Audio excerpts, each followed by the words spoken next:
लेकिन हम लोग ओवैसी के साथ हैं। वो आरजेडी के सिंबल पर ही यहाँ वोट होता है। इस बार तो वैसी हर जगह। अपना बताइए। लालटेन की तरफ है। हम तो बोल दिए खुल्ला में खोल तीर छाप। फिर भी लालू जी में ओवैसी में आप अपना नेता किसको मानते हैं? लिखिएगा मियाँ का वोट लीजिएगा, मियाँ का विधायक नहीं बनाइएगा। एक मेडिकल कॉलेज मिला, उसके बाद बाबा जी का घंटा मिला। तो एबीपी लाइव की टीम महुआ विधानसभा के एक मुस्लिम बाहुल इलाके में पहुंची है और जानेंगे कि इस बार इस मुस्लिम बाहुल इलाके में किसकी धमक है। मोदी को जो वोट नहीं देगा नमक हराम है। कौन कहाँ जी रहा है, कौन कहाँ मर रहा है, कोई मतलब। वो धमक आरजेडी की है या फिर आरजेडी से अलग तेज प्रताप यादव की है या फिर असदुद्दीन ओवैसी को यहाँ के लोग अपना नेता मानते हैं।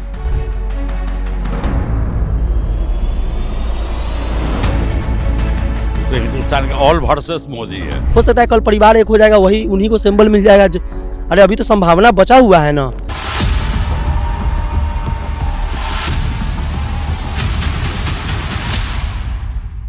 यहाँ महुआ विधानसभा सीट पर जो मुस्लिम मतदाता हैं वो किसे अपना नेता मानते हैं और किसकी लहर यहाँ पर वो देखते हैं। आइए चलिए उनसे बातचीत करते हैं और पता लगाते हैं। क्या नाम है भैया आपका? सफदर इरशाद नाम हुआ हमारा।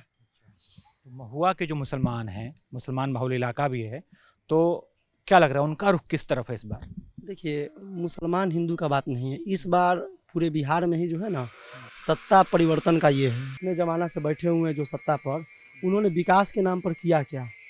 सिर्फ वो लोग जो है सो ये बीजेपी वाले लोग कि मुसलमान जो है सो मोदी को जो वोट नहीं देगा नमक हराम है। अरे हमारा आपसे ज़्यादा नमक हराम कोई नहीं होगा। हम लोग के तो पूर्वज यहीं पाकिस्तान जाने का मौका था ना मुसलमानों के पास, लेकिन मुसलमान तो पाकिस्तान नहीं गए। हमको इस वतन से मोहब्बत था, हमारे पूर्वजों को मोहब्बत था, तो हम लोग हमारे जो पूर्वज थे इसी देश को चुना। इसके अलावा ओवैसी भी अपनी पार्टी लेकर आए, तो ये तीनों में से यहाँ के लोग किसको चुनेंगे? देखिए, यहाँ जो है ना, यहाँ जो है सो ज़्यादातर लोग मुस्लिम समाज का वो आरजेडी के सिंबल पर ही यहाँ वोट होता है। तो इस बार एक बड़ा मतलब समझिए चैलेंज है और कन्फ्यूजन की स्थिति है, खासकर मुस्लिम मतदाताओं में कि वो अपना नेता किसे बनाए। जेडीयू मुस्लिम उम्मीदवार उतारी थी पिछली बार। इस बार आरजेडी के साथ साथ आरजेडी से बाहर निकले तेज प्रताप यादव भी चुनाव लड़ रहे हैं। ओवैसी की पार्टी भी यहाँ से दावाज मारी है, तो किसे आप लोग पसंद करें, किसकी लहर आप मानते हैं? देखिए, यहाँ पे अगर इधर उधर लोग छितरा जाएंगे तो मुश्किल होगा। हर लोग अपने अपने का मन के हिसाब के जाए, लेकिन ज़्यादा परसेंटेज यहाँ महागठबंधन का ही सरकार बनेगी। महागठबंधन का ही लोग वोट देंगे उसी को। अगर तेज प्रताप यादव अलग होते हैं, वहाँ से चुनाव लड़ते हैं, तो फिर नहीं, उनकी कोई अहमियत नहीं, कोई वैल्यू नहीं। कोई तो लालू के नाम पर न जीतते थे, उनके लालू प्रसाद के लड़का थे, चलते जीते। अब तो अलग हो गए, उनका कौन अहमियत नहीं, कोई अहमियत नहीं आ रहा। नहीं, कोई अहमियत नहीं उनका। यहाँ से महागठबंधन का ही सरकार जीते का जाएगा। महागठबंधन ओवैसी की कितनी पकड़ है यहाँ पर? ओवैसी साहब का भी है पकड़, ऐसी बात नहीं है। कुछ है, वोट लगे, उनके भी वोट है, उससे इनकार नहीं किया जा सकता है। इससे तो महागठबंधन को नुकसान होगा ओवैसी के आने से। थोड़ी परेशानी होगा महागठबंधन को, इसमें कहीं दो मत नहीं। ये तो ऊपर वाले को लोग को सोचना चाहिए कि अगर ओवैसी को अगर मिला लेते तो और उनके लिए बढ़िया होता। ये चीज़ को सोचना चाहिए उन लोगों को। ये देखिए, ये जिसकी चर्चा हम लोग करते रहते हैं कि इस बार महागठबंधन ने ओवैसी को अपने साथ ना लेकर बड़ी गलती की। चचा भी यहाँ पर वही बात कह रहे हैं कि ओवैसी अगर इन लोगों के साथ होते तो और मजबूती से लोग चुनाव लड़ते। जी जी जी जी जी जी बिल्कुल। महुआ में क्या आप देख रहे हैं, किसकी लहर देख पा रहे हैं आप? यहाँ तो अभी तक ओवैसी का रह रहा है। हाँ, ओवैसी जी का। हाँ, ओवैसी जी इस बार महागठबंधन के साथ नहीं है, इसका बड़ा नुकसान मान रहे हैं। नुकसान मान रहे हैं नहीं, हम लोग उसके साथ हैं, सारे लोग उसके साथ हैं। हाँ, मानने का क्या ये है। तेज प्रताप यादव कैसे नेता लगते हैं? वो भी चुनाव लड़ने वाले, कह रहे कि हमने बहुत विकास किया, मेडिकल कॉलेज बनवाया। बस एक तो मेडिकल बनाया है, उससे इनकार किसको है? वो सब देख रहा है, लेकिन हम लोग वो वैसी के साथ हैं। आप सर, आप कुछ कहना चाहेंगे? जी, हम तो भाई मोदी जी के विरोधी हैं, हम क्या कहेंगे। नरेंद्र मोदी के विरोध में कई नेता हैं, मतलब जैसे कि तेज प्रताप यादव भी हैं, ओवैसी जी भी हैं, लालू जी भी हैं, अब 3-4 लोग हैं। तो इन विरोधियों में कौन आपका करीबी है, किसे आप अपना नेता मानते हैं? अरे वो तो हिंदुस्तान का ऑल वर्सेस मोदी है। पूरी हिंदुस्तान में ऑल वर्सेस। लेकिन महुआ की बात करें ना, महुआ में तो सब अलग अलग लड़ रहे हैं, तो महुआ में किसको चुनेंगे? महुआ में हमारे हैं जो हम अच्छे हैं, जिनको हम समझेंगे उस लायक उनको अपना मतदान करेंगे। फिर भी लालू जी में ओवैसी में आप अपना नेता किसको मानते हैं? ओवैसी मानते हैं। तेज प्रताप कैसे नेता लगते हैं आपको? ठीक है, मिला जुला के, लेकिन उनके साथ जो छप्पा लगा हुआ है वही उनके लिए घातक है। कभी कभी वो फिसल जाते हैं। क्या नाम है सर आपका? मोहम्मद कमाल। आप सर क्या महुआ विधानसभा सीट में विकास पाते हैं? विकास हुआ बढ़िया? जो विकास देंगे उसके साथ रहेंगे। विकास हुआ है कि नहीं महुआ में? अब क्या विकास जो है आपके सामने है, बोलिए जो है आपके सामने है, हम क्या बोल सकते हैं। महुआ के मुस्लिम मतदाताओं का मूड किस तरफ आपको दिख रहा है? ये सब का हम थोड़ी बता सकते हैं, हमसे पूछे तो हम बता दें। अपना बताइए। लालटेन की तरफ हैं जी। अगर तेज प्रताप यादव लालटेन से अलग होकर चुनाव लड़ते हैं तो फिर क्या करेंगे आप? जब साथ दे रहे हैं तो पूरा देंगे जी। भले कोई भी लड़े लालटेन के साथ है तो जी, जी।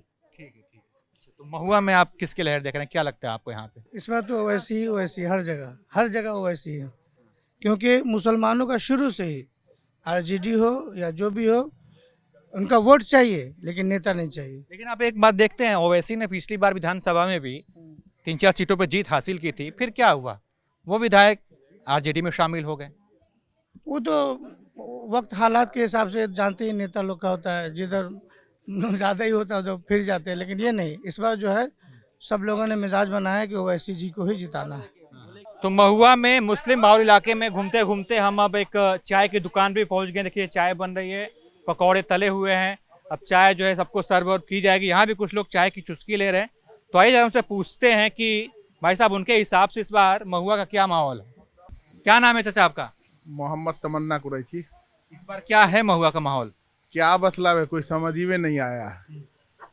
चुनाव में क्या होगा नहीं होगा मैंने कोई समझ ही में नहीं। कैंडिडेट कोई बढ़िया चेहरा आए भी नहीं किया है, इसीलिए बोले कि कोई मुश्किल नहीं है मैंने बोलना कि कौन जीतेगा कौन हारेगा। गठबंधन वाला में तो ये लोग माने कि लड़ जाएगा, आपस में फायदा उठा लेगा दूसरा। हाँ, जदयू निकल जाएगा यहाँ के, क्लियर है। तेज प्रताप भी हैं लालू यादव के लड़के, वो भी चुनाव पिछली बार विधायक भी रहे हैं, इस बार भी चुनाव लड़े। वो कैसे आदमी है? अरे आदमी कोई बुरा थोड़ी होता है, लेकिन यहाँ से तो अपना हवाई लूट के लोग चले जाते हैं, अब बाद में कौन कहाँ जी रहा है कौन कहाँ मर रहा है कोई मतलब नहीं। यहाँ का जो भी विधायक बने वो पैराशूट वाला हिसाब किताब है। इलेक्शन के समय आवेंगे, खूब कैंपेन करेंगे, इलेक्शन जीतेंगे और ओनली फॉर जातिवाद करेंगे हम। चाहे जो भी विधायक रहे अभी तक, तेज प्रताप हो, मुकेश रोशन हो, या इससे पहले रविंद्र यादव थे, या शिवचंद्रन, यहाँ के जो विधायक रह चुके हैं। विकास का मामला जो है अभी जहाँ तक कि अपने हम 25-30 साल के उम्र में देख रहे हैं कि महुआ को ओनली फॉर एक मेडिकल कॉलेज मिला, उसके बाद बाबा जी का घंटा मिला, डुलाते रहो और कुछ नहीं। एक मेडिकल कॉलेज मिला। रोड का हालत ये सेंट्रल गवर्नमेंट के हाथ में जब से आया है तब से रोड का हालत बेहतर हुआ है। अभी भी आप महुआ विधानसभा का आप एरिया उठा के देख लीजिए, जहाँ भी मुसलमान बस्ती है सबसे नखिद बस्ती वहाँ है। सफाई का नाम पर जीरो है, नाली पुलिया कुछ भी नहीं है, सब वाहवाह शिलान्यास कर रहे हैं, वोट टांग दे रहे हैं, उसके बाद वो चले जा रहे हैं, कोई काम नहीं हुआ है। सिर्फ वोट के लेवल पे काम है कि वोट हम जातिवाद के हिसाब से आरजेडी को दीजिए, जेडीयू को दीजिए, लेकिन जमीनी बेस बिल्कुल जीरो है, जमीन पे कोई काम नहीं हो रहा है। वो उद्घाटन हो आपसे बात करके मतलब मैं इसी निष्कर्ष पे पहुंचा कि महुआ के लिए किसी ने विकास किया है तो वन एंड ओनली तेज प्रताप यादव ने किया है। तो चुनाव लड़ रहे हैं, उसका फायदा भी उनको मिलेगा, फिर उनका फायदा मिलेगा और डायरेक्टली और आरजेडी से आते हैं। बिहार में तो इंजीनियरों की हालत बड़ा अजीबो गरीब है, पुल उल बना दे रहे हैं, सब गिर जा रहा है। वो वाला मैं इंजीनियर नहीं हूँ जो पुल गिराने वाला, मैं मैकेनिकल से हूँ। मेरे थ्रू पुल नहीं गिरता है, वो पुल उनसे गिरता है जो घूस डोनेशन लेके इंजीनियरिंग किए हुए उनसे गिरे हैं। लेकिन इस बार जो है से बहुत दिलचस्प मुकाबला है, जो कि मुसलमान को जितना बरगलाया गया है बहुत सारे सरकार में, तो इस बार यहाँ का जो माहौल है, हमारे मुस्लिम भाई एक बहुत अच्छा मैसेज देने जा रहे हैं कि मेरे वोट को जो आप मिसयूज कर रहे हो उसका पूरा जवाब देने वाले हैं। जो मुसलमान भाई पे यहाँ पूरा रिजल्ट टिकने वाला है। तो ये मुसलमान भाई किसको वोट करने वाले हैं इधर? यहाँ का मुसलमान भाई जो है कुछ ओवैसी जी के साथ हैं, कुछ महागठबंधन के साथ है, कुछ यही तब तो गड़बड़ा जाएगा ना मामला। कुछ ओवैसी के साथ जाएगा, कुछ आरजेडी के साथ जाएगा, तो फिर क्या मिलेगा, हासिल क्या होगा? आपस ही में बढ़ जाएंगे आप लोग। आपस में बैठ जाएंगे, लेकिन मुसलमान के जो दुख का तकलीफ का है वो तो आप वोट लेके जाते हैं, लेकिन उनके बात को आप तो सांसद में जाके विधानसभा में जाके दबा देते हैं ना। कौन होगा हमको एक लाइन में बताइए, कौन है मुसलमानों का नेता जो मुसलमानों की दुख तकलीफ समझेगा? किसको वोट करना चाहिए? मुसलमान का नेता तो मेरे हिसाब से अभी पप्पू यादव ओवैसी जी हैं, ये लोग अभी बढ़ चढ़ के हिस्सा ले रहे हैं। और जितना पप्पू जी को इग्नोर लोग कर रहा है वो बहुत महंगा पड़ा है, सीमांचल में भी इस बार पड़ेगा। अब आइए चाय के दुकान के मालिक से ही बात करते हैं। भाई क्या नाम है आपका? एमडी नसीम, नसीम साहब, क्या लग रहा है इस बार आपके हिसाब से क्या है? हमारे साथ क्या, हमारे साथ एकदम खुलेआम है कि इनकी पतंग छाप जीतेगा ओवैसी साहब। ओवैसी साहब या कैंडिडेट कोई रहे, तेज प्रताप कोई नहीं जीतेगा। प्रशांत किशोर किसे नेता है? कोई नहीं जीतेगा। नेता किसने? प्रशांत किशोर बड़ा अच्छा बात करते हैं, आप लोगों के लिए भी, मुस्लिम समुदाय के लिए भी बढ़िया बात करते हैं। प्रशांत किशोर अभी अबे किया है, अभी लाने में बहुत समय लगेगा उसका। क्या नाम क्या आपका? एमडी मोहम्मद शाहिद आलम। अब क्या बोले थे, हम भूल गए हैं थोड़ा सा। क्या माहौल किसके तरफ बताया था? हम तो बोल दिए खुल्लम खुल्ली तीर छाप। खुल्लम खुल्ली तीर छाप। खुल्लम खुल्ली। देखिए अनहरिया में रखने से फायदा नहीं है। 20% जिन्ने जाए, 30% नीतीश में जाए, 50% साफ। जिन्ना झंडा ढोएंगे ना चटैया बिछावेंगे, चटैया बिछवावेंगे, प्लेट उठवावेंगे। अब यही काम, माँ समीकरण लिखिएगा, मियाँ का वोट लीजिएगा। अब मियाँ का वोट नहीं दीजिएगा, मियाँ का विधायक नहीं बनाइएगा। तो सबसे बड़ा तो मियाँ है। तो मियाँ अब सीख रहा है गुआरे से। सिखाया कौन? यादव माय समीकरण कह के तो सीख लिए हम लोग। हर 25 साल सरकार देखे हैं लालू के, अब 25 साल में देख के उसके बाद नीतीश का सरकार देखे हैं। नीतीश हमको अच्छा लगा। समीकरण कह के आप लोगों को अपने साथ ले लिया इन लोगों ने, लेकिन फिर कुछ नहीं किया, कहीं कुछ नहीं किया। तो कह नहीं, अब उनकी घर की मैटर, अब उनकी बेटा हारे या जीते उससे हमको क्या मतलब है? हम लोग वोट नेता बनाते हैं, नेता हमको नहीं बनाता है। तो यहाँ पे महुआ में क्या लग रहा है, आप लोगों का मूड किस तरफ है? देखिए ऐसा है कि महुआ में अभी ओवैसी का हवा बहुत चला हुआ है, IMI का, जिसका कैंडिडेट बच्चा बाबू भी है और हमारे ये हैं जसीमुल हक साहब भी है। लेकिन अभी पार्टी टिकट किसको देगा ये बताना बड़ी मुश्किल है। अब वो बताने के बाद ही मतलब कि पता चलेगा। यार RJD का एक बड़ा पॉपुलर समीकरण है MY, M for Muslim, Y for Yadav. तो इस बार आप लोग वो समीकरण तो आप लोग ध्वस्त कर रहे हैं महुआ के अंदर। देखिए MI का पार्टी बनाया है, लेकिन MI का मतलब वो तो कुछ हम लोग को कर नहीं रहा है, सिर्फ नाम लेके चल रहा है और वो हम लोग को कुछ कर नहीं रहा है। इसीलिए इस बार मूड थोड़ा अलग बना हुआ है हम लोग का। ठीक है, थैंक यू। बताइए भाईजान, क्या नाम है आपका? जैसे कि आप लोगों ने महुआ में आया है तो आप लोग देखे होंगे कि किस तरीके के यहाँ के स्कूल हैं और यहाँ का इंफ्रास्ट्रक्चर किस तरीके का है। और आप देखेंगे होंगे कि इस बीजेपी सरकार का यहाँ 5 साल होने जा रहा है, लेकिन अभी तक आप देखेंगे कि सामने आपका नाला अभी सही तरीके से बना नहीं, अब बन रहा है।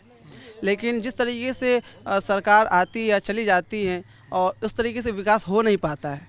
इसलिए जो भी सरकार आए उसको विकास पे ध्यान देना चाहिए। और आज महुआ में बहुत सारे राजनीतिक दल जो चुनाव लड़ रहे हैं उनको ज़्यादा फोकस शिक्षा, रोज़गार और इस तरीके से हेल्थ पे करना चाहिए। लेकिन तरह तरह के मुद्दा तो उठते हैं लेकिन वो रह जाते हैं, वैसा नहीं होना चाहिए। लेकिन इस बार महुआ के जो मामला है इसमें एक बार ओवैसी साहब को मौका दिया जाए कि वो आते हैं और किस तरीके से यहाँ लोगों को फ़ायदा और किस तरीके से वो विकास करते हैं, ये मौका उनको देना चाहिए। Thank you. तो ये इस वक्त हम महुआ के मुस्लिम बाहुल इलाके में है। लोगों से हमने राय जानी, बातचीत की। कई लोगों ने महागठबंधन को बताया कि महागठबंधन की लहर है, उधर वोट ज़्यादा गिरेंगे। कुछ लोगों ने कहा कि वो ओवैसी की तरफ जाएंगे। लेकिन एक बात जो इस बातचीत से तय हुई है वो ये है कि ओवैसी साहब, जिसे इस बार महागठबंधन ने अपना हिस्सा नहीं बनाया है, वो लोग आरोप तो लगाते हैं कि ओवैसी जी भाजपा की बी टीम है।